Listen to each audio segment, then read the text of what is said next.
नमः। हरे कृष्ण। आप सभी को निर्जला एकादशी की बहुत बहुत शुभकामनाएं। साल की सभी 24 एकादशियों में से निर्जला एकादशी सबसे अधिक महत्वपूर्ण एकादशी है। बिना जल के व्रत को निर्जला व्रत कहते हैं और निर्जला एकादशी का उपवास किसी भी प्रकार के भोजन और जल के बिना किया जाता है। उपवास के कठिन नियमों के कारण निर्जला एकादशी का व्रत सभी एकादशी व्रतों में सबसे कठिन होता है, क्योंकि इस दिन श्रद्धालु केवल भोजन ही नहीं बल्कि जल भी ग्रहण नहीं करते हैं। और जो लोग सभी 24 एकादशियों का उपवास करने में सक्षम नहीं हैं, उन्हें केवल निर्जला एकादशी का उपवास करना चाहिए, क्योंकि इस एकमात्र उपवास से दूसरी सभी एकादशियों का लाभ मिल जाता है।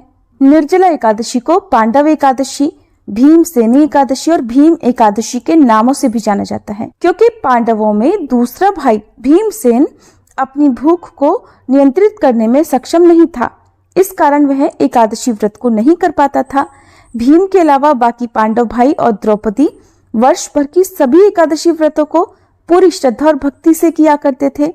भीमसेन अपनी इस लाचारी को लेकर परेशान थे। उन्हें लगता था कि इस तरह तो उन्हें कभी पुण्य प्राप्त ही नहीं होगा, न ही कभी मोक्ष की प्राप्ति होगी। वे इस दुविधा से उबरने के लिए महर्षि वेद व्यास जी के पास गए। तब महर्षि व्यास जी ने भीमसेन को साल भर में एक बार निर्जला एकादशी व्रत करने की सलाह दी और कहा कि ये एकादशी साल की सभी 24 एकादशियों के तुल्य है। और क्योंकि इस व्रत को भीमसेन ने पूरी तरह निर्जल रहकर रखा था, इसलिए इस एकादशी का नाम निर्जला पड़ गया। एकादशी व्रत में भगवान श्री कृष्ण, भगवान विष्णु और माँ लक्ष्मी जी का पूजन करना चाहिए। तुलसी जी की पूजा के बिना एकादशी व्रत अधूरा रहता है, इसलिए सुबह उठकर सबसे पहले तुलसी माता के दर्शन करने चाहिए। निर्जला एकादशी की तिथि इस बार 2 दिन पड़ रही है। ऐसे में सभी के मन में ये दुविधा है कि किस दिन व्रत रखना ज्यादा सही रहेगा। जब भी एकादशी का व्रत 2 दिन पड़ता है, तब दूजी एकादशी का व्रत रखना सभी के लिए अत्यंत शुभ फलदायी बताया जाता है। चलिए आपको बताते हैं इस बार एकादशी कब है और एकादशी के दिन भद्रा भी लग रही है, तो भद्रा का वास कहाँ रहेगा, भद्रा का समय कब से कब तक रहेगा और व्रत पारण करने का शुभ मुहूर्त कब से कब तक रहेगा। ज्येष्ठ शुक्ल एकादशी तिथि प्रारंभ होगी 6 जून शुक्रवार को सुबह 2:16 से। इससे पहले तक दशमी तिथि विद्यमान रहेगी और एकादशी 7 जून शनिवार को सुबह 4:47 पर समाप्त होगी। इस बार एकादशी व्रत 2 दिन रहेगा। 6 जून शुक्रवार को स्मार्त एकादशी और 7 जून शनिवार को वैष्णव एकादशी रहेगी। वैसे तो आप दोनों ही दिन व्रत रख सकते हैं, लेकिन सभी गृहस्थजनों को भी वैष्णव एकादशी व्रत के नियमों का पालन करना चाहिए और इसी दिन व्रत रखना चाहिए। इस बार 6 जून को यदि आप एकादशी का उपवास रख रहे हैं तो ध्यान रखिएगा एकादशी उपवास की अवधि 24 घंटे से अधिक की रहेगी। और इस बार 6 जून शुक्रवार को भद्रा दोपहर 3:31 से लेकर अगले दिन सुबह 4:47 तक रहेगी और भद्रा का वास पाताल लोक में रहेगा। द्वादशी तिथि 7 जून शनिवार सुबह 4:48 से लेकर 8 जून रविवार को सुबह 7:17 तक रहेगी।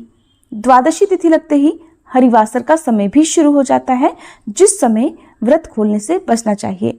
हरिवासर का समय बीतने के बाद ही आपको व्रत खोलना चाहिए। अब जानते हैं व्रत पारण के मुहूर्तों के बारे में। हरिवासर का समय 7 जून शनिवार को सुबह 11:25 तक रहेगा।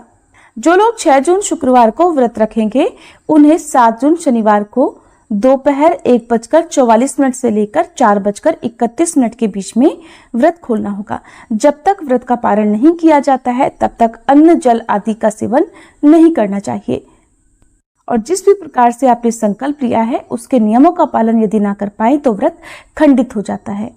जो लोग वैष्णव एकादशी का यानी 7 जून शनिवार को दूजी एकादशी का व्रत रखेंगे, उन्हें 8 जून रविवार को सुबह 5:23 से 7:17 के बीच में व्रत का पारण करना होगा।